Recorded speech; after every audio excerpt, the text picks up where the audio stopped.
El hombre del espejo. Me llamo Esteban Morales y tengo 86 años. Cada mañana, cuando me levanto de esta cama que se ha vuelto demasiado grande para mi cuerpo encogido, me miro en el espejo del tocador y veo a un extraño. ¿Cuándo se volvió tan viejo este hombre que me devuelve la mirada? ¿En qué momento mis manos se llenaron de manchas oscuras y mis hombros se encorvaron como ramas de sauce? Carmen solía decir que los espejos son mentirosos, que solo reflejan lo que está afuera, no lo que llevamos dentro. Tú sigues siendo el mismo joven que me enamoró hace 50 años. Me susurraba mientras me ayudaba a abrocharme la camisa cuando mis dedos ya no respondían con la agilidad de antes. Pero Carmen ya no está aquí para mentirme piadosamente. Y el espejo me recuerda cada día que soy un sobreviviente en un mundo que ya no reconozco, en esta casa de la calle Morelos, donde hemos vivido durante 47 años. También ha envejecido conmigo. Las paredes están descoloridas. Las tablas del piso crujen como mis rodillas. Y hay grietas en el techo que parecen mapas de países que nunca visitaremos. Carmen y yo compramos esta casa cuando Sebastián tenía 5 años y Patricia 10. Era nueva entonces, con ese olor a pintura fresca y sueños por cumplir. Recuerdo el día que nos mudamos. Carmen corrió por todos los cuartos como una niña, planeando en voz alta dónde pondría cada cosa. Aquí el comedor grande para las fiestas familiares, decía. Y acá, en este rincón, el piano para cuando los niños crezcan. Nunca compramos ese piano. Los sueños, he aprendido, son como las plantas, necesitan agua constante o se secan. En mi dormitorio, nuestro dormitorio, hay un cajón en la cómoda de madera que casi nunca abro. No porque esté cerrado con llave. Perdí esa costumbre cuando Carmen murió, pues ya no tengo secretos que guardar de nadie, sino porque contiene todo lo que me duele mirar. Es un cajón pequeño, del tamaño de una caja de zapatos, pero dentro cabe toda una vida de recuerdos que punzan como astillas. Los tesoros que duelen dentro de ese cajón reposan las cartas que nunca envié, cartas escritas en noches de insomnio, cuando la soledad me pesaba tanto que necesitaba desahogarme en papel. Cartas a mis hijos explicando por qué a veces era duro conmigo, por qué trabajaba tantas horas extra en la ferretería, por qué no siempre supe cómo expresar lo que sentía. Cartas pidiendo perdón por las veces que grité cuando debía haber abrazado, por las veces que callé cuando debía haber hablado. También están allí las fotografías que ya nadie quiere ver porque todos están muy ocupados con sus vidas. Fotos de cumpleaños donde todos reíamos hasta que nos dolía el estómago, de vacaciones en la playa donde construimos castillos de arena, que las olas se llevaban, pero que nosotros volvíamos a ser, obstinados y felices. Fotos de primeras comuniones, graduaciones, bodas, momentos congelados en el tiempo cuando creíamos que la felicidad era nuestro estado natural. Los boletos de tren están ahí también, amarillentos y frágiles. Son del viaje que hicimos a las montañas para nuestro 20º aniversario de bodas. Carmen se había puesto su vestido azul, el que guardaba para ocasiones especiales, y llevaba esos zapatos que la hacían caminar como una reina. Durante todo el viaje no soltamos las manos, como recién casados. Prometimos hacerlo cada año, convertirlo en tradición. Solo lo hicimos esa vez. Al año siguiente Sebastián se rompió la pierna. Después, Patricia tuvo problemas en el colegio. Luego vino la crisis económica. Siempre había una razón para posponerlo. Siempre había el próximo año será mejor. En el último frasco de su perfume también está allí, ya sin aroma, pero lleno de recuerdos. Carmen se ponía apenas unas gotas cada mañana, detrás de las orejas y en las muñecas. Un perfume debe susurrar, no gritar, decía. A veces, cuando la nostalgia me ahoga, abro el frasco y lo acerco a la nariz, buscando desesperadamente algún rastro de ella. Solo encuentro vidrio frío y el eco de lo que fue. Sus anteojos de leer siguen allí, con sus cristales limpios, aunque ya no reflejen sus ojos verdes. Los usaba para escribirme notitas de amor que dejaba en lugares inesperados, dentro de mi taza de café, en el bolsillo de mi camisa de trabajo, pegadas en el espejo del baño, para que no olvides que alguien te ama, decían. Como si yo pudiera olvidarlo, como si fuera posible olvidar el sol, después de haberlo sentido en la piel. La noche del cajón abierto esa noche de octubre, con la lluvia golpeando los cristales como lágrimas del cielo, decidí enfrentarme a ese cajón. El silencio de la casa me estaba volviendo loco. Es un silencio diferente al que compartía con Carmen, cuando ambos leíamos en la cama o ella tejía mientras yo escuchaba noticias en la radio. Ese era un silencio cálido, lleno de presencia. Este es un silencio frío, vacío, que hace eco en cada rincón y me recuerda que estoy completamente solo. Me senté en el borde de la cama, en el mismo lugar donde Carmen solía sentarse para ponerse crema en las manos antes de dormir. Mis dedos temblaron cuando toqué la manija del cajón. No era solo el temblor de la edad, era miedo. Miedo de enfrentarme a todo lo que había guardado, a todos los pedazos rotos de lo que una vez fue una vida completa. El chirrido de la madera me sonó como un lamento ancestral, como el gemido de todos los recuerdos que se resisten a salir a la luz. Dentro, perfectamente doblada como ella acostumbraba a hacer, con todos sus vestidos, las sábanas, incluso las cartas, estaba el último mensaje que mi esposa Carmen me escribió antes de morir. La reconocí inmediatamente. Él sobretenía mi nombre escrito con esa letra que me había enamorado desde la primera carta que me envió cuando éramos novios. Esteban, decía simplemente, pero en esas 7 letras cabía toda una vida de amor. El noviazgo en cartas. Carmen y yo nos conocimos en 1962, en la plaza del pueblo durante las fiestas de San Juan. Ella tenía 19 años y llevaba un vestido blanco con flores amarillas que la hacían parecer un rayo de sol. Yo tenía 21 y trabajaba en la ferretería de mi padre. Era tímido entonces, más de lo que soy ahora, y me costó 3 días juntar el valor para acercarme a hablarle, aun cuando finalmente lo hice. Ella estaba sentada en una banca leyendo un libro. Disculpe, señorita, le dije con la voz temblándome como un adolescente. ¿Podría decirme qué hora es? Ella levantó la vista, me sonrió, y en lugar de responder mi pregunta me dijo, a la hora de conocernos. Supongo.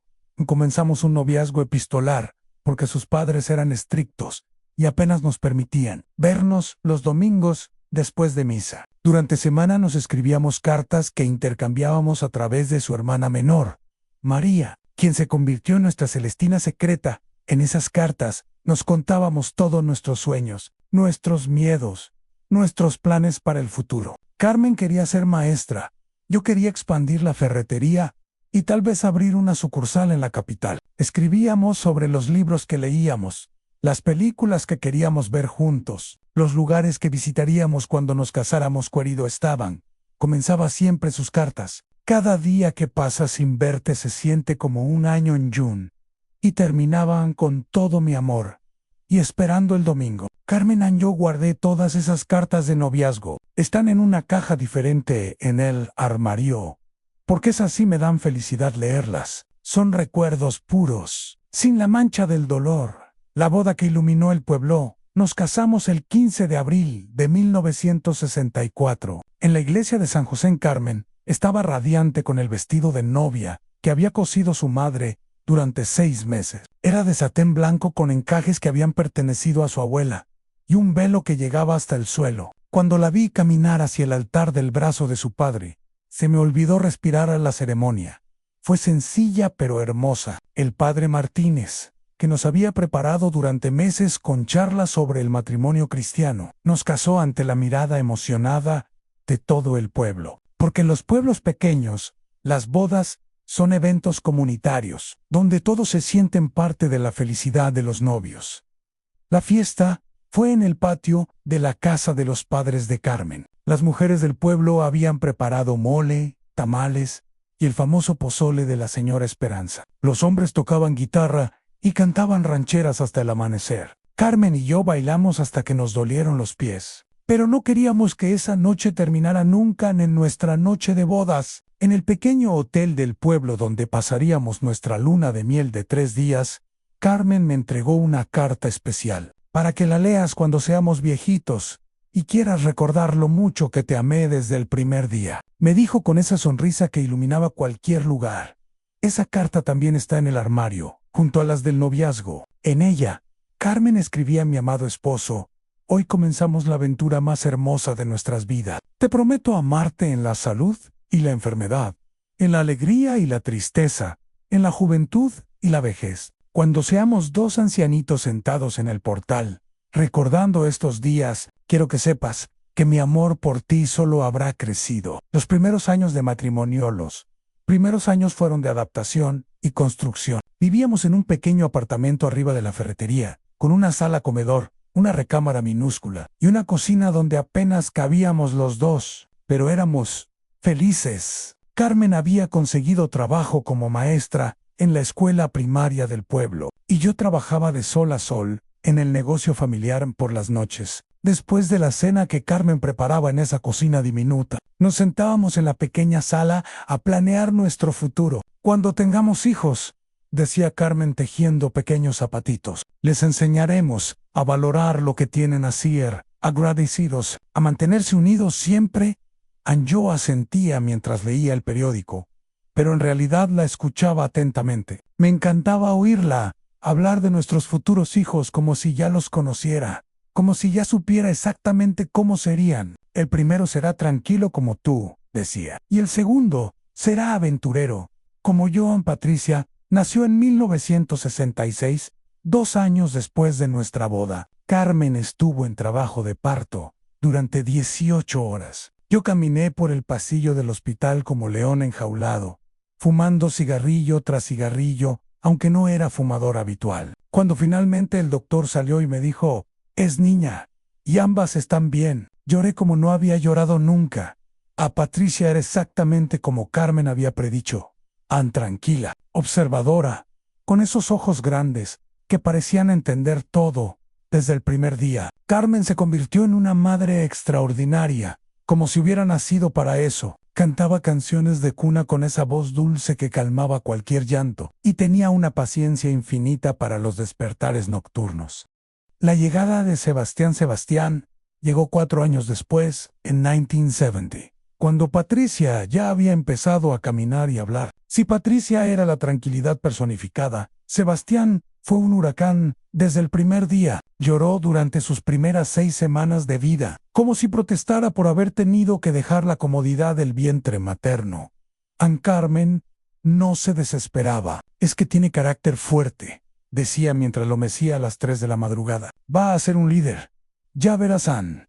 Y tenía razón. Sebastián caminó antes de cumplir 1 año, habló temprano, y siempre fue el primero en todo, Ann. El primero en trepar árboles, el primero en hacer travesuras, el primero en defender a otros niños en el parque Ancón. 2 hijos pequeños. La vida se volvió un carrusel constante de pañales, biberones, noches sin dormir y risas que llenaban cada rincón de nuestra pequeña casa. Carmen dejó temporalmente la enseñanza para dedicarse completamente a los niños, decisión que nunca lamentó.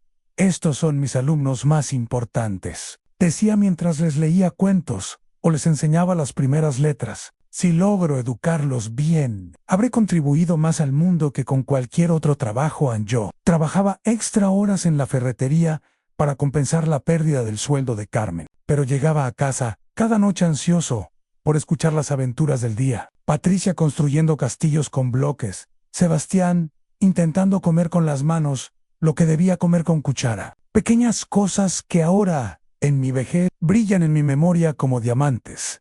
La casa de la calle Morelos cuando Sebastián cumplió 5 años. Finalmente compramos la casa de la calle Morelos, donde vivo hasta ahora. Era 1975, y después de años de ahorrar cada peso, logramos juntar para el enganche de una casa propia. No era grande, pero tenía 3 recámaras, un jardín pequeño, y lo más importante, era nuestra. Carmen lloró de felicidad el día que nos dieron las llaves. Recorrió cada cuarto haciendo planes en voz alta. Aquí pondremos la sala buena para las visitas importantes, decía. Y este cuarto será para cuando vengan mis papás. Su madre, la abuela Rosa, vendría a quedarse con nosotros los últimos 5 años de su vida, y Carmen la cuidó con una devoción que me emocionaba. A los primeros años en la casa fueron mágicos. Carmen convirtió el pequeño jardín en un paraíso de flores y hierbas aromáticas. Patricia y Sebastián tenían cada uno su cuarto, decorado según sus personalidades. El de Patricia, con muñecas cuidadosamente acomodadas en estantes. El de Sebastián, con pelotas y juguetes desperdigados por todos lados.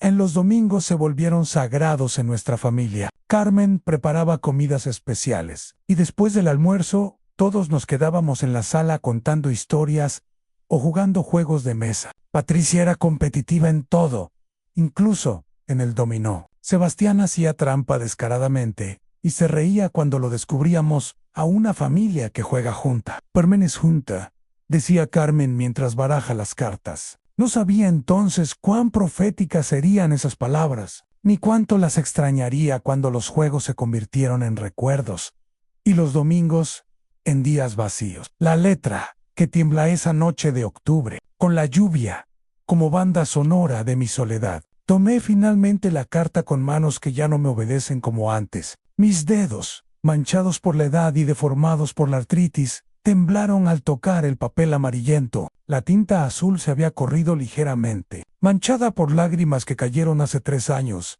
algunas de ellas, otras mías. Reconocí inmediatamente su letra. Esa caligrafía elegante y firme que había aprendido con las monjas del convento donde estudió, era una letra que había evolucionado a través de los años, ansegura y florida, en su juventud, más práctica durante los años de criar hijos, y finalmente temblorosa cuando el Parkinson comenzó a robarle la precisión en los últimos meses. Al ver esa escritura, sentí que el tiempo se plegaba sobre sí mismo como un acordeón. Era como escucharla hablarme al oído, con esa voz que me enamoraba cada mañana, cuando me despertaba, diciéndome buenos días. ¿Dormiste bien? Una voz que me tranquilizaba en las noches difíciles, que me animaba cuando el trabajo se ponía duro, que me regañaba suavemente cuando olvidaba tomar mis medicinas. A la fecha en el sobre, decía 15 de marzo de 2021. Carmen murió el 18 de marzo, 3 días después de escribirme su último mensaje de amor. 3 días en los que guardó esa carta esperando el momento perfecto para entregármela. Un momento que nunca llegó porque la muerte no avisa, no pide permiso, no espera a que terminemos de decir todo lo que llevamos en el corazón. Capítulo 10. Las palabras finales con el pulso acelerado y las manos temblando más de lo habitual, desdoblé cuidadosamente la carta. El papel crujió como hojas secas de otoño. Carmen siempre fue cuidadosa con su presentación, incluso enferma, incluso débil. Había escrito en su mejor papel, con su pluma favorita, la que le regalé en nuestro 10º aniversario de bodas a mi querido Esteban. Comenzaba, y al leer esas 3 palabras tuve que parar, porque las lágrimas me nublaron la vista. Era exactamente como comenzaba todas las cartas que me había escrito durante nuestro noviazgo, durante los primeros años de matrimonio, cuando yo viajaba por trabajo, durante toda nuestra vida juntos. Mientras escribo esto, continuaba, tú duermes en nuestra cama, roncando suavemente como has hecho durante los últimos 30 años. ¿Sabías que tu ronquido se volvió la canción de cuna que me tranquiliza cada noche? Después de tantos años juntos, el silencio me parecería extraño. Me detuve para secarme los ojos. Era típico de Carmen encontrar belleza hasta en mis defectos. Durante años me disculpé por roncar. Llegué incluso a dormir en el sofá algunas noches cuando tenía gripe, para no molestarla. Y ahora descubría que mi ronquido le daba paz. Que mis días están contados. Seguía la carta. Los doctores no necesitan decírmelo. Mi cuerpo me lo susurra cada mañana al levantarme. Pero no tengo miedo. Mi amor, he vivido una vida plena a tu lado. He conocido el amor verdadero. He criado 2 hijos maravillosos. He visto crecer a mis nietos. ¿Qué más puede pedir una mujer? Sus palabras me partían el corazón, pero también me llenaban de una extraña paz. Incluso enfrentando la muerte, Carmen encontraba razones para la gratitud. Era su naturaleza en ver luz, donde otros solo veían oscuridad. La promesa sagrada. Pero hay algo que me preocupa, continuaba la carta. Y aquí su letra se volvía más temblorosa, como si le costara trabajo escribir lo siguiente. Me preocupa dejarte solo. Me preocupa que cuando yo no esté, esta casa se vuelva demasiado silenciosa, demasiado vacía. Me preocupa que nuestros hijos se olviden de venir, que se olviden de que su padre necesita amor, tanto como ellos lo necesitaron. Cuando eran pequeños, tenía razón. Carmen siempre fue la que mantenía unida a la familia, la que recordaba cumpleaños, organizaba reuniones Insistía en que todos vinieran a almorzar los domingos. Era el pegamento invisible que nos mantenía unidos. Y sin ella, me temo que todo se desmoronaría. Por eso te pido una sola cosa, Esteban. Una promesa que es más importante para mí que cualquier otra cosa que hayas hecho en tu vida aquí. Había dibujado una pequeña flor, como hacía siempre que quería enfatizar algo importante. Prométeme que no dejarás de reunir a la familia, que aunque yo no esté para poner la mesa con mi mejor vajilla, aunque no pueda preparar mi mole de los domingos, la mesa nunca quedará vacía. Las lágrimas caían libremente por mis mejillas ahora. Podía escuchar su voz diciéndome esas palabras. Podía verla en la cama del hospital donde pasó sus últimas semanas. Débil, pero todavía preocupándose más por nosotros que por ella misma. Nuestros hijos y nietos sepan que en esta casa siempre hay un lugar para ellos, que mantengas vivas nuestras tradiciones, que cuentes nuestras historias, que les enseñes a los pequeños de dónde vienen y por qué el amor familiar es lo único que realmente importa en esta vida. El juramento roto. Recuerdo perfectamente el momento en que le hice esa promesa. Era una tarde de marzo, 2 días antes de que muriera. Carmen estaba en la cama del hospital, conectada a máquinas que pitaban constantemente, pero sus ojos verdes seguían brillando con esa luz que me había enamorado desde el primer día. Tomé su mano frágil entre las mías y le juré con el corazón desgarrado que mantendría unida a la familia. Te lo prometo, Carmen, le dije con la voz quebrada. Cada domingo seguirá siendo domingo de familia, como ha sido durante décadas. No dejaré que se dispersen. Ella sonrió con esfuerzo y apretó mi mano con la poca fuerza que le quedaba. Eres un buen hombre, Esteban. Siempre lo has sido. Solo necesitas recordar que pedir ayuda no te hace débil. Te hace humano, pero las promesas, he aprendido en estos 3 años de soledad, son como las plantas del jardín de Carmen Antós. Necesitan cuidado constante, riego diario, atención amorosa, y sin ella, sin su habilidad natural para mantener a todos unidos. La promesa comenzó a marchitarse como las flores que ya no se cuidaran al principio. Los domingos inmediatamente después del funeral, la casa se llenaba. Patricia venía con su esposo Carlos y sus 2 hijos, Ana y Miguel. Sebastián traía a Elena y a los gemelos. David y Diego cocinábamos juntos. Recordábamos a Carmen. Manteníamos viva su memoria, pero con el tiempo, las excusas comenzaron a llegar. Patricia se mudó a la capital por el trabajo de Carlos. Solo temporalmente, papá, me prometió. En cuanto nos estabilicemos, vendremos más seguido. Esa fue hace 2 años, y sus visitas se han reducido a llamadas telefónicas mensuales y una visita en Navidad. La dispersión familiar. Sebastián, que vivía aquí en el mismo pueblo, comenzó a faltar también. Primero era cada 2 domingos, después una vez al mes, después solo en ocasiones especiales. Sus excusas eran siempre razonables. Elena tenía que trabajar en la clínica veterinaria los fines de semana. Los gemelos tenían partidos de fútbol, compromisos sociales, tareas escolares. Lo entiendo, hijo, le decía yo cada vez que me llamaba para cancelar, pero no lo entendía. No entendía cómo los compromisos con extraños podían ser más importantes que el tiempo en familia. No entendía cómo se podía olvidar tan fácilmente lo que Carmen nos había enseñado sobre mantenernos unidos en los nietos, que antes corrían por la casa llenándola de risas y travesuras. Se convirtieron en voces distantes al teléfono. Ana, que ahora tiene 16 años, apenas habla cuando su madre me pasa el teléfono. Miguel Deca siempre está ocupado con videojuegos para conversar más de 5 minutos en los gemelos de Sebastián. David y Diego, que ahora tienen 12 años, ya no me preguntan por las historias del pueblo o por los cuentos de cuando su abuela era joven. Están más interesados en sus teléfonos celulares que en las palabras de su abuelo.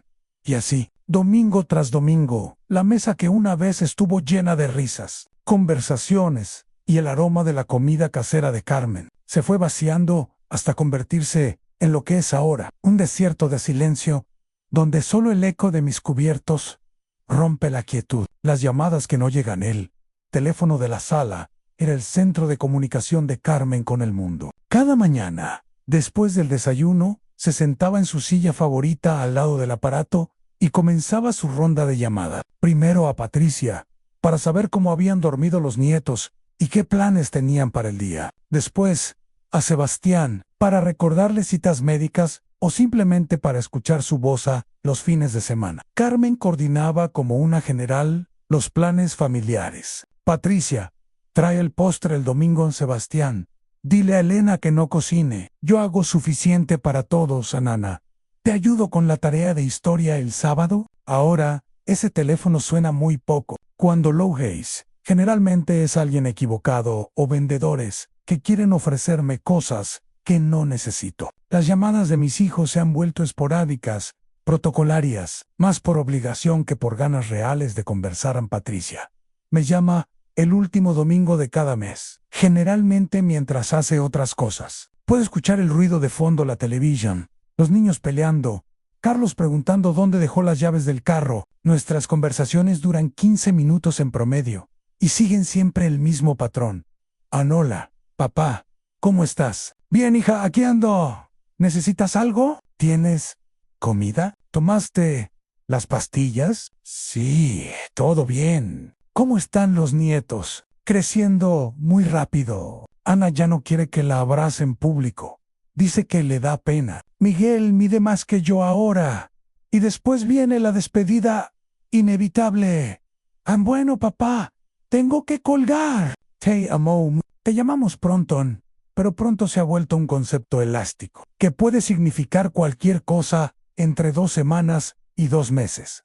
El peso del silencio cada noche, cuando el sol se esconde detrás de las montañas y la casa se sumerge en esa penumbra gris que precede a la oscuridad total. Me siento solo frente a la alacena, donde Carmen guardaba su vajilla buena. Los platos están ahí, limpios y ordenados, como soldados en formación, esperando una batalla que nunca llegará en el silencio de esta casa.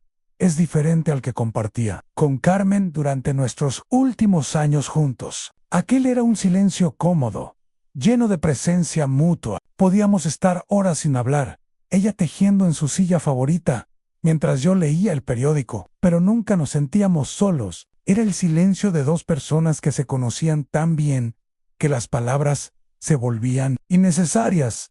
Este silencio que me acompaña ahora es cruel. Es un silencio que hace eco de cada paso que doy por la casa, que amplifica el sonido de mi respiración hasta convertirla en un recuerdo constante de que sigo vivo, mientras todo lo que amaba se ha ido o se ha alejado. Es un silencio que pesa más que mis huesos artríticos, más que las medicinas que tomo cada mañana con un vaso de agua tibia, más que los 86 años acumulados en mi espalda encorvada a veces. En los momentos más difíciles, saco la carta de Carmen del cajón y la pongo sobre la mesa del comedor, justo en el lugar donde ella solía sentarse. Su lugar siempre fue el que daba hacia la ventana, para poder ver el jardín mientras comíamos. Me gusta ver mis flores, decía. Me recuerdan que hay belleza en cada día.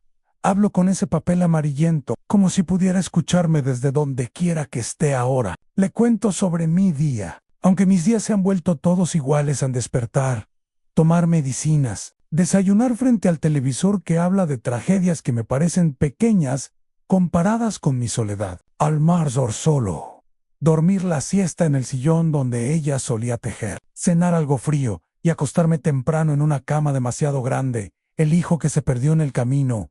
Perdóname, Carmen, le digo a la carta extendida sobre la mesa. Intenté mantenerlo cerca, especialmente a Sebastián, pero fue como tratar de sostener arena entre los dedos.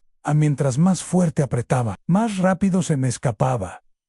Sebastián era mi orgullo, mi esperanza de continuidad. Durante su infancia y adolescencia, parecía destinado a heredar no solo la ferretería, sino también los valores familiares que Carmen y yo habíamos tratado de inculcarle. Era inteligente, trabajador, y tenía esa facilidad natural para conectar con la gente que lo hubiera convertido en un excelente comerciante después de terminar la preparatoria. Trabajó conmigo en la ferretería durante 5 años. Llegaba temprano, se quedaba tarde. Aprendía cada aspecto del negocio con entusiasmo genuino. Los clientes lo querían, los proveedores lo respetaban, y yo comencé a planear mi retiro gradual, seguro de que el negocio estaría en buenas manos. Pero entonces conoció a Elena. No es que Elena fuera una mala muchacha, al contrario. Era inteligente, ambiciosa, y genuinamente enamorada de mi hijo. Pero tenía sueños más grandes que nuestro pueblo pequeño, aspiraciones que no incluían una ferretería de generaciones o domingos familiares interminables, con parientes que hablaban de los mismos temas cada semana. San Sebastián tiene potencial para algo más grande. Mi Dio Ndaya, poco antes de que se casaran, podría estudiar administración de empresas en la capital, expandir el negocio, convertirlo en una cadena regional. Sus ideas no eran malas, pero requerían sacrificios que yo no estaba seguro de que fuéramos capaces de hacer. Cuando nacieron los gemelos en 2012, Sebastián cambió. La responsabilidad de ser padre lo abrumó de una manera que no había anticipado. Elena había dejado temporalmente su trabajo como veterinaria para cuidar a los bebés, y el peso económico de mantener a una familia de 4 personas recaía completamente sobre él. Comenzó a trabajar horas extras, a tomar trabajos de fin de semana, a aceptar contratos de construcción que lo mantenían fuera de casa durante días. Es temporal, me explicaba cuando yo le sugerían que contratáramos ayuda adicional en la ferretería, solo hasta que Elena pueda volver a trabajar y tengamos un colchón financiero. Pero lo temporal se volvió permanente, y los trabajos extra se convirtieron en la prioridad. Los domingos familiares comenzaron a ser interrumpidos por llamadas urgentes. Un cliente que necesitaba materiales para el lunes temprano, un trabajo de plomería que no podía esperar, una oportunidad de ganar dinero extra que no se podía rechazar. La última promesa incumplida la última vez que vi a Sebastián fue hace 5 años, el domingo después del funeral de Carmen. Vino a casa con Elena y los gemelos, entonces de 7 años. La casa todavía olía a las flores del funeral, y todos estábamos navegando esa extraña combinación de dolor y agotamiento que sigue a los entierros. Preparé café para los adultos y chocolate caliente para los niños, usando las tazas especiales que Carmen guardaba para las visitas importantes. David y Diego corrieron por la casa como siempre, pero había algo diferente en su energía. Era como si intuyeran que sin la abuela Carmen, esta casa ya no sería el refugio seguro que siempre había sido. Después del almuerzo, mientras Elena ayudaba a los niños con una tarea escolar en la sala, Sebastián y yo nos quedamos solos en la cocina. Él lavaba platos con movimientos mecánicos, evitando mi mirada. Yo secaba cada plato con el trapo de cocina favorito de Carmen, uno con girasoles bordados que ella había hecho años atrás. Papá, me dijo finalmente, con la voz cargada de una emoción que no sabía cómo expresar. Sé que mamá quería que siguiéramos viniendo todos los domingos, pero va a ser difícil. Elena tiene que trabajar fines de semana en la clínica nueva, y los niños tienen actividades. Lo interrumpí suavemente, poniendo mi mano en su hombro. Lo entiendo, hijo. Todos tenemos que adaptarnos a esta nueva realidad. Pero entonces él hizo algo que me partió el corazón. Se volteó hacia mí, con los ojos llenos de lágrimas, y me prometió algo que yo no le había pedido. Vuelvo el próximo domingo, papá. Taylor. Y después estableceremos una rutina. No voy a dejarte solo. A ese domingo nunca llegó. El siguiente fin de semana me llamó para disculparse. Elena había tenido una emergencia en la clínica. Uno de los gemelos tenía fiebre. Él había conseguido un trabajo extra que no podía rechazar. Pero el próximo domingo sin falta, me aseguró. El próximo domingo tampoco llegó. Ni el siguiente, ni el que siguió después. Las promesas se fueron espaciando hasta convertirse en excusas. Y las excusas se volvieron tan rutinarias que ambos dejamos de creer en ellas. Ahora, 5 años después, me pregunto si Sebastián siquiera recuerda esa promesa, o si se ha convenido a sí mismo de que nunca la hizo. Es más fácil olvidar las promesas que enfrentar el peso de haberlas roto. Los nietos que crecieron lejos. Ana tenía 11 años cuando murió Carmen. Era una niña curiosa, siempre haciendo preguntas sobre la familia, pidiendo que le contara historias de cuando su abuela era joven. «Abuelo, ¿Estaban?», me decía sentándose en mis rodillas después de almorzar. «Cuéntame otra vez cómo conociste a la abuela Carmen», y yo le contaba la historia una y otra vez, cada vez con nuevos detalles que inventaba para mantener su interés. Le hablaba del vestido blanco con flores amarillas, de cómo me temblaron las manos la primera vez que la invité a caminar por la plaza, de la carta de amor que escribió con pétalos de rosa pegados en los márgenes. Ana escuchaba con los ojos brillantes de emoción, interrumpiéndome para hacer preguntas.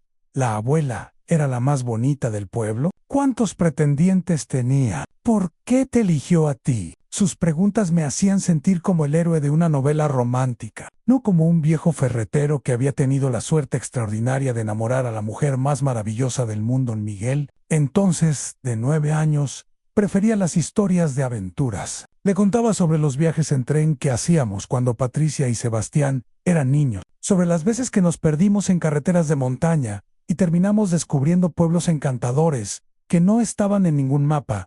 ¿En serio se perdieron por 3 días en la sierra? Abuelo, me preguntaba con admiración. ¿Y durmieron en el carro? ¿Y comieron solo naranjas que encontraron en el camino? Le encantaba imaginar a su abuelo como un aventurero, no como el hombre cansado que se quedaba dormido en el sillón después de almorzar a hora. Ana tiene 16 años y vive en la capital. Cuando Patricia me la pasa por teléfono durante sus llamadas mensuales, apenas habla. Sus respuestas son monosílabos educados. Ansí, abuelo, no. Abuelo, está bien. Abuelo, la curiosidad brillante se ha apagado, reemplazada por la indiferencia típica de los adolescentes que tienen cosas más importantes en que pensar que las historias de un abuelo lejano. En Miguel, ahora de 14, es aún más esquivo. Patricia me ha explicado que está en esa edad difícil, donde todo lo relacionado con la familia le parece aburrido. Está descubriendo quién es, me dice. Como si eso explicara por qué mi nieto ya no quiere saber de mí. Los gemelos y el fútbol, David y Diego. Los gemelos de Sebastián ahora tienen 12 años y han descubierto el fútbol. Según me cuenta su padre en sus llamadas esporádicas, entrenan 3 veces por semana y tienen partidos todos los fines de semana. Son muy buenos, papá, me dice con orgullo genuino. El entrenador dice que David podría jugar en categorías superiores.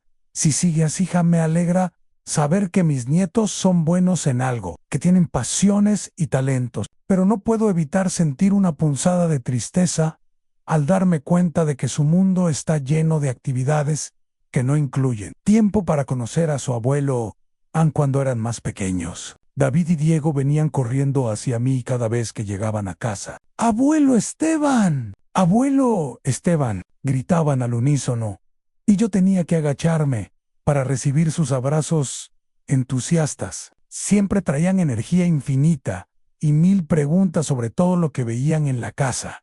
Les enseñé a jugar dominó en la mesa del comedor, usando las fichas que Carmen y yo habíamos tenido durante décadas. Al principio no entendían las reglas y hacían trampa descaradamente, riéndose cuando los descubríamos, pero gradualmente aprendieron el juego. Y algunos domingos nos quedábamos horas jugando torneos familiares donde Carmen llevaba la cuenta en una libreta especial. Cuando sean grandes, les decía mientras mezclábamos las fichas para otra ronda, van a enseñarles a jugar dominó a sus hijos y les van a contar que su bisabuelo Esteban les enseñó.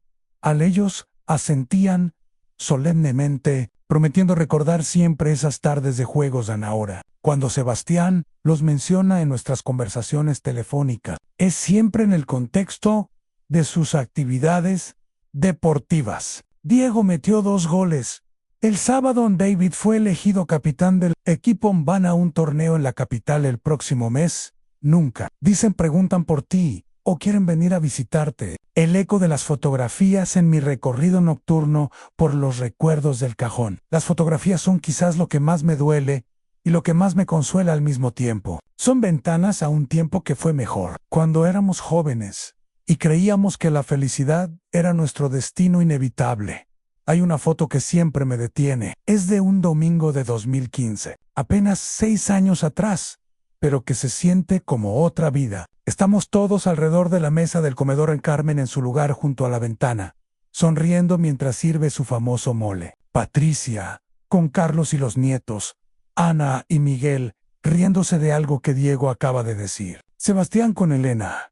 Él con David en sus piernas mientras trata de cortarle la carne. La mesa está llena. Platos de diferentes tamaños, con comida abundante, vasos de agua fresca con hielo, el mantel bordado que Carmen usaba para ocasiones especiales. Pero más que la comida, lo que llena esa foto es la felicidad visible en cada cara. Somos una familia completa, unidos, rindo llantos. Miro esa fotografía hasta que se me nublan los ojos y tengo que limpiarme los anteojos. La sostengo con tanto cuidado que temo que se desintegre en mis manos temblorosas, pero al mismo tiempo la aprieto fuerte, como si, al apretar el papel, pudiera regresar a ese domingo perfecto, como si pudiera sujetar el tiempo que se me escapa entre los dedos, como arena fina. Otra foto que me parte el alma es de la boda de Sebastián y Elena en 2008. Ann Carmen está hermosa con su vestido azul marino, el que compró especialmente para la ocasión después de probarse 20 vestidos diferentes. Yo llevo el único traje que he tenido en mi vida adulta, planchado y arreglado por Carmen para que me viera presentable para las fotos que verán nuestros bisnietos. Ann. En esa foto, Sebastián me abraza con genuino cariño. Sus ojos brillan de felicidad y hay algo en su sonrisa que habla de planes compartidos, de un futuro donde trabajaríamos juntos, donde él continuaría la tradición familiar, donde los domingos siempre serían sagrados. En Elena se ve radiante, joven, llena de esperanza. Todavía no tenía esa mirada ligeramente cansada que desarrollaría después de años de criar gemelos y trabajar tiempo completo. En esa foto todos creíamos que el amor era suficiente para mantener unida cualquier familia. La boda que prometía eternidad, la foto de nuestra boda, Carmen y mía, es la que más tiempo paso mirando. Data 1964, hace 60 años, pero cada vez que la veo, puedo sentir la emoción de ese día como si fuera ayer. Carmen tiene 24 años y está absolutamente radiante. Su sonrisa ilumina toda la fotografía y sus ojos verdes brillan con una felicidad tan pura que me pregunto si alguna vez he visto algo más hermoso. Yo tengo 26 años y parezco abrumado por mi buena fortuna. Mi sonrisa es amplia pero tímida, como si no pudiera creer que esa mujer extraordinaria había aceptado casarse conmigo. Llevo un traje alquilado que me quedaba un poco grande, pero Carmen había insistido en que me veía elegante como un galán de película.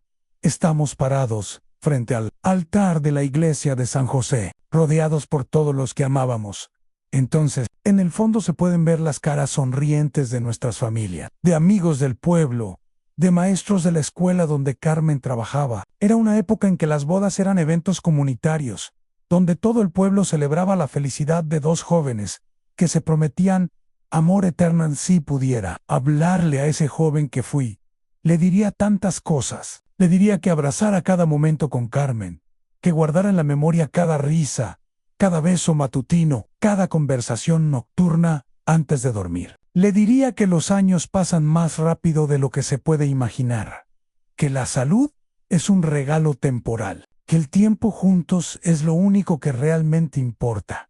Pero también le diría que no se preocupara tanto, que la vida que estaba comenzando sería más bella de lo que podía soñar, que esa mujer que acababa de prometer amarlo para siempre, mantendría su promesa cada día, durante 57 años, que juntos criarían dos hijos maravillosos, que vivirían aventuras grandes y pequeñas, que construirían un hogar lleno de amor y risas. Los domingos que fueron cuando Patricia y Sebastián eran niños. Los domingos tenían una estructura sagrada en nuestra casa. Carmen se levantaba temprano para preparar la masa del pan dulce que hornearíamos después de misa. El aroma de canela y azúcar llenaba la casa desde las 6 de la mañana, y nosotros despertábamos, naturalmente, atraídos por esa promesa de dulzura. Después del desayuno, nos vestíamos con nuestra ropa de domingo. Carmen, con uno de sus vestidos buenos. Yo, con pantalones de vestir y camisa planchada. Patricia, con sus vestidos con volantes que tanto le gustaban. Y Sebastián peleando conmigo porque odiaba los zapatos formales. A la misa de 10 era una cita social tanto como religiosa. Carmen saludaba a todas las señoras del pueblo, intercambiando recetas y chismes inocentes. Los niños se juntaban con sus amigos en los escalones de la iglesia después del servicio. Yo conversaba con otros hombres sobre el trabajo, el clima, los problemas del pueblo, pero la verdadera magia comenzaba cuando regresábamos a casa. Carmen se ponía su delantal favorito, el de flores rojas, y comenzaba su sinfonía culinaria dominical. El pollo en mole requería horas de preparación: tostar childs, moler especias, mezclar ingredientes en proporciones que había aprendido de su madre y que nunca escribió porque la cocina se lleva en las manos, no en papeles. Patricia y yo éramos sus asistentes oficiales. Ella pelaba tomates mientras yo picaba cebolla, hasta llorar. Sebastián era demasiado pequeño para ayudar en la cocina, pero se sentaba en un banquito alto y nos contaba historias inventadas que nos hacían reír mientras trabajábamos. A la mesa se ponía con la vajilla buena, platos de porcelana blanca con bordes dorados que Carmen había recibido como regalo de bodas, vasos de cristal que brillaban bajo la luz del comedor, cubiertos de plata que pulíamos cada sábado hasta que relucían como espejos. La tradición del mole dominical, el mole de Carmen, era legendario en nuestro pueblo. Había ganado concursos en las ferias locales y era solicitado para bodas y celebraciones especiales. Pero ella guardaba celosamente su receta, compartiéndola solo conmigo y prometiendo enseñársela a Patricia cuando fuera mayo. Era anhel secreto, me decía mientras removía la salsa oscura con una cuchara de madera que había pertenecido a su abuela. No está en los ingredientes, está en el amor con que se prepara. Puedes seguir la receta exacta, pero si no pones corazón, el mole lo sabe. A los domingos cuando Carmen preparaba mole, toda la casa se transformaba. El aroma complejo de chiles tostados, chocolate, especias y hierbas creaba una atmósfera de celebración que comenzaba desde la mañana y se extendía hasta la noche. Los vecinos sabían que era domingo de mole en casa de los Morales, porque el olor se escapaba por las ventanas y llenaba toda la calle en Patricia. Aprendió eventualmente la receta, pero admite que nunca le queda igual. Le falta no sé qué, me dice cuando me llama. Mamá tenía una mano especial. Elena intentó aprenderla también, pero después de varios fracasos, se dio por vencida. Es demasiado complicado para la vida que llevamos ahora, me explicó una vez. San Sebastián siempre decía que se casaría con una mujer que supiera hacer mole, como su mamá. Es el requisito indispensable, bromeaba. No importa si es bonita, inteligente o rica. Si no sabe hacer mole, no me caso, Ann. Por supuesto. Se enamoró de Elena, que era bonita, inteligente y ambiciosa, pero que consideraba la cocina tradicional una pérdida de tiempo. Ahora, los domingos como solo, generalmente algo simple que no requiere mucho esfuerzo. Un sándwich, tal vez una lata de sopa. La cocina donde Carmen creaba sus obras maestras culinarias se ha vuelto un museo silencioso de utensilios que ya nadie usa. Las sobremesas infinitas después de comer, cuando los platos estaban recogidos y el café servido en las tazas pequeñas que Carmen coleccionaba, comenzaba mi parte favorita del domingo en las sobremesas. Nos quedábamos alrededor de la mesa durante horas, conversando de todo y de nada, riéndose de anécdotas familiares que habíamos escuchado 1000 veces, pero que seguían siendo divertidas. Ann Carmen era una narradora natural. Contaba historias de su infancia en el rancho de sus abuelos, donde había aprendido a ordeñar vacas y a recoger huevos antes de ir a la escuela. Describía con tanto detalle sus aventuras de niña que Patricia y Sebastián podían imaginar perfectamente la casa de adobe, el pozo de agua fresca, los árboles de mango donde se escondía a leer novelas románticas que su madre consideraba inapropiadas. Yo contribuía con historias del pueblo, anécdotas de clientes excéntricos en la ferretería, recuerdos de mi propia infancia cuando las calles no estaban pavimentadas y todos se conocían por su nombre. Los niños escuchaban fascinados estos relatos de un mundo que les parecía tan distante como un cuento de hadas. Cuéntanos otra vez la historia de cuando el río se desbordó, pedía Sebastián, aunque ya se sabía el relato de memoria. Y yo volvía a contar cómo toda la familia se refugió en el segundo piso de la casa de mis abuelos. Cómo pescamos desde la ventana durante 3 días. Cómo mi abuela cocinó los pescados en una estufa improvisada y declaró que había sido la mejor semana de su vida. Ann Patricia prefería las historias románticas. Cuenta cuando le escribiste la primera carta a mamá. Me pedía, y yo relataba una vez más, mis aventuras de galán tímido, tratando de conquistar a la mujer más hermosa del pueblo. Carmen me interrumpía para corregir detalles o agregar su versión de los eventos, y terminábamos riéndonos de nuestras diferencias de perspectiva. Los juegos de mesa que unían generaciones. Después de las historias, venían los juegos. Carmen había heredado un juego de dominó de marfil, que había pertenecido a su abuelo, un hombre serio, que había sido presidente municipal del pueblo durante los años de la Revolución. Las fichas estaban gastadas por décadas de uso, pero seguían siendo hermosas, con puntos grabados perfectamente y un peso satisfactorio en la mano.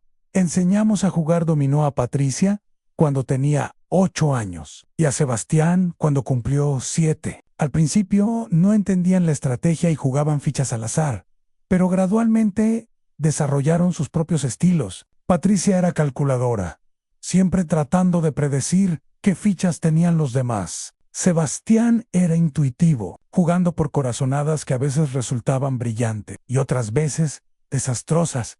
Carmen llevaba la cuenta de todos los juegos en una libreta especial que había forrado con papel de flores. Escribía los nombres de los ganadores, los puntajes, incluso comentarios divertidos sobre jugadas memorables. Sebastián hizo trampa otra vez, escribía. Patricia ganó 5 juegos seguidos. Está desarrollando estrategia de campeona. Los torneos dominicales se volvieron legendarios en nuestra familia. Carmen estableció reglas oficiales. Cada persona jugaba contra cada una de las otras. El ganador de más partidas recibía el título de campeón dominical hasta el siguiente domingo. Y había premios simbólicos, en elegir la película que veríamos en la noche o decidir el sabor del helado que compraríamos después de cenar. Cuando los nietos comenzaron a llegar, expandimos los torneos. Ana y Miguel aprendieron a jugar cuando tenían 6 y 5 años respectivamente. Los gemelos David y Diego dominaron el juego antes de cumplir 8, mostrando una competitividad feroz que los hacía pelearse cuando uno ganaba al otro. Cuando ustedes tengan familias propias, les decía Carmen mientras mezclaba las fichas para otra ronda, van a enseñarles a jugar dominó a sus hijos. Y les van a contar que su bisabuela Carmen les enseñó. En esta misma mesa los nietos asentían solemnemente, prometiendo mantener viva la tradición. Ahora, esa libreta de puntajes está guardada en el cajón junto a las cartas y las fotos. La última entrada es del domingo antes de que Carmen muriera. Había ganado 3 de 4 partidas y escribió con letra temblorosa: todavía soy la reina del dominó en esta casa. El miedo a desaparecer, lo que más me quita el sueño, no es la perspectiva de la muerte. A los 86 años, la muerte es como un vecino que sabes que vive cerca, pero con el que aún no has tenido una conversación seria. Sé que está ahí, que eventualmente tocará mi puerta, pero no me aterroriza la idea de dejar de existir. Lo que realmente me atormenta es la posibilidad de ser olvidado, de que cuando yo falte, toda mi historia desaparezca conmigo, como humo en el viento. Que las cartas de amor que escribía Carmen se pudran en silencio, que las fotografías de nuestros momentos más felices terminen en algún contenedor de basura, junto con muebles viejos y ropa que ya no sirve para nada. ¿Quién les contará a mis bisnietos, si los tengo algún día, cómo conocí a su bisabuela? ¿Quién les dirá que ella cantaba mientras cocinaba y que yo fingía leer el periódico solo para escuchar su voz? ¿Quién preservará las pequeñas historias que hacen grande una vida ordinaria? En las noches más oscuras, cuando el insomnio me mantiene despierto y la soledad pesa como una losa sobre mi pecho, me levanto y camino por la casa tocando objetos que tienen historia. La mesa donde comimos miles de cenas familiares, el sillón donde Carmen tejía mientras veíamos televisión, el tocadiscos donde poníamos música romántica los sábados por la noche. Cada objeto tiene una historia. Cada rincón guarda un recuerdo. Pero cuando yo me vaya, ¿quién conocerá esas historias? Para mis hijos, esto será solo una casa vieja, llena de muebles anticuados que habrá que vender o regalar. No verán el sofá donde Patricia hizo su primera tarea, sino un mueble desgastado que ocupa espacio. No verán la mesa donde Sebastián aprendió a jugar ajedrez, sino madera rayada que ya no combina con los estilos modernos. Los objetos que hablan. Carmen tenía la costumbre de hablarle a las plantas del jardín. Buenos días, mis flores, les decía cada mañana mientras las regaba. ¿Cómo durmieron? ¿Necesitan más agua hoy? Yo solía burlarme suavemente de esa costumbre, pero después de su muerte comencé a entender lo que hacía Anne en la soledad profunda. Los objetos se vuelven compañeros. La cafetera que gruñe cada mañana al preparar mi café solitario. El reloj de péndulo que Carmen heredó de su madre y que marca las horas con un tic-tac reconfortante. Incluso este cajón que chirría cada vez que lo abro. como protestando por ser molestado en su guardia silenciosa sobre nuestros recuerdos. A veces me encuentro teniendo conversaciones en voz alta con estos objetos mudos. ¿Verdad? ¿Qué era hermosa? Le pregunto al espejo del tocador donde Carmen se peinaba cada mañana. ¿Te acuerdas de cómo se reía cuando intentaba domar sus rizos rebeldes? El espejo no responde, por supuesto, pero en mi imaginación puedo ver el reflejo de su sonrisa. Al álbum de fotos familiares se ha vuelto mi libro favorito. Está en la mesa de centro de la sala, siempre abierto en una página diferente. Cada día lo hojeo como quien lee el periódico, buscando detalles que no había notado antes, recordando el contexto de cada imagen, las historias detrás de cada sonrisa capturada. Hay una foto de Patricia a los 5 años, tratando de ayudar a Carmen en la cocina. Tiene las manos llenas de harina hasta los codos y una sonrisa enorme manchada de chocolate. Carmen está detrás de ella, riéndose, con su delantal favorito salpicado de los experimentos culinarios de su hija. Era un domingo cualquiera, probablemente tratando de hacer galletas que terminaron siendo un desastre delicioso. En otra imagen muestra a Sebastián a los 7 años, montando su primera bicicleta sin rueditas de entrenamiento. Yo corro detrás de él, sujetándolo por la camisa, con esa expresión de concentración absoluta que tienen los padres cuando enseñan a sus hijos algo importante. Carmen está en el fondo, con las manos juntadas en oración, porque siempre se preocupaba más que yo por la seguridad de los niños. El vecino que ve más allá, Miguel Hernández, vive en la casa de al lado desde hace 10 años. Tiene unos 35 años, es electricista y ha sido la única persona en el vecindario que se ha tomado la molestia de conocerme como algo más que el viejo de la casa azul. Su esposa, Laura, es maestra de primaria y tienen una niña de 8 años llamada Sofía, que me recuerda a Patricia cuando tenía esa edad. A Miguel tiene esa generosidad natural que se está volviendo cada vez más rara en el mundo moderno. Cuando ve que necesito ayuda con algo, no pregunta si puede ayudar. Simplemente aparece y comienza a trabajar. Ha arreglado grifos que goteaban. Ha cambiado focos fundidos. Ha podado árboles del jardín que se habían vuelto demasiado altos para que yo los manejara. Pero, más importante que su ayuda práctica, es su compañía ocasional. A veces, cuando está trabajando en su jardín los sábados por la mañana, se acerca a la cerca que separa nuestras casas y conversamos. Me pregunta cómo estoy. Me cuenta anécdotas de su trabajo. Me pide consejos sobre reparaciones domésticas porque sabe que tengo décadas de experiencia arreglando cosas. Hayes, unos de cuando vino a ayudarme a cambiar una bombilla que se había fundido en la lámpara del techo de mi recámara. Vio el cajón abierto sobre la cama. Había estado organizando las fotos, tratando de ponerlas en orden cronológico. Cuando él llegó, con la curiosidad natural, pero respetuosa de alguien que genuinamente se preocupa, me preguntó qué guardaba allí. Por alguna razón su pregunta me paralizó. Me quedé sin palabras, como si me hubieran descubierto en algo